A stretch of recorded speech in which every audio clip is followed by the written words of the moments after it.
Gen Z आंदोलन, हिंसा, आगजनी और तख्ता पलट। नेपाल में सिर्फ 5 दिन में संसद, सुप्रीम कोर्ट, राजनीतिक पार्टियों के दफ्तर, राष्ट्रपति और मंत्रियों के घर तक जला दिए गए और आखिरकार केपी शर्मा ओली को प्रधानमंत्री पद से इस्तीफा देना पड़ा।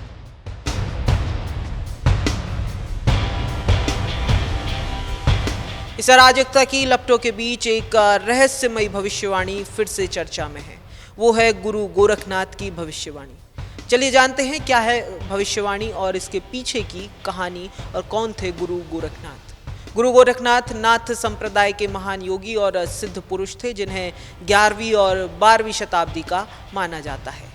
कहते हैं उन्होंने 18वीं सदी में नेपाल को एकजुट करने वाले राजा पृथ्वी नारायण शाह को आशीर्वाद दिया था और भविष्यवाणी की थी कि शाह वंश की राजशाही कुल 11 पीढ़ियों तक चलेगी। राजशाही समर्थकों का मानना है कि ये भविष्यवाणी 2001 में राजमहल हत्याकांड के साथ पूरी हुई, जब राजा दीपेंद्र शाह कोमा में सिंहासन पर बैठे और उनकी छोटी अवधि को 11वीं पीढ़ी माना गया। नेपाल में 2008 में राजशाही का अंत हुआ और देश एक लोकतांत्रिक गणराज्य बन गया।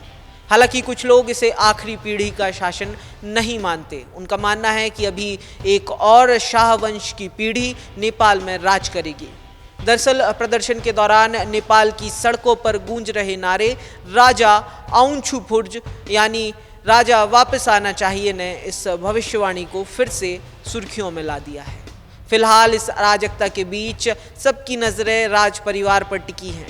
हाल के प्रदर्शनों में युवा न केवल भ्रष्टाचार और सोशल मीडिया प्रतिबंध के खिलाफ आवाज उठा रहे थे, बल्कि कुछ राजशाही की बहाली और नेपाल को फिर से हिंदू राष्ट्र घोषित करने की मांग भी कर रहे थे। इस अस्थिरता के बीच पूर्व राजा ज्ञानेंद्र शाह का नाम फिर से चर्चा में है, जो एक आम नागरिक की तरह देश में रह रहे हैं और कुछ लोग मानते हैं कि गुरु गोरखनाथ की भविष्यवाणी में राजशाही की वापसी का संकेत हो सकता है।